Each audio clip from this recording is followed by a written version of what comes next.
For coming. Thank you. And మాది ఒక question ఉంది.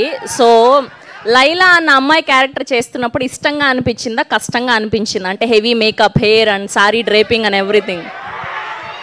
డెఫినెట్లీ 2.5 గంటలు పడుతుండే రెడీ అవ్వడానికి. డెఫినెట్లీ హ్యాట్స్ ఆఫ్ అమ్మాయిలకు మా కోసం అంతంతసేపు రెడీ అవుతున్నందుకు.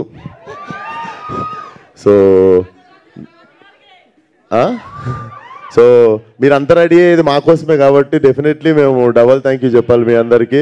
అండ్ నేను గో త్రూ చేసినది, నేనైతే షూటింగ్ నుండి ఇంటికి వెళ్ళి అండర్ గ్రౌండ్ షూటింగ్ నుండి పారిపోయి ఇంట్లో దాక్కొని ఎవరు కలవకుండా ఎవరు అడిగినా కూడా లేను ఊర్లో లేనని చెప్తుండే. Because I had no eyebrows, మొత్తం వ్యాక్సింగ్ చేసేసి ఉండే. And I use to have long nails అనమాట. 1.5 months వరకు పెద్ద పెద్ద నెయిల్స్ ఉండే. So definitely hats off to all the women for carrying these many things just to impress us.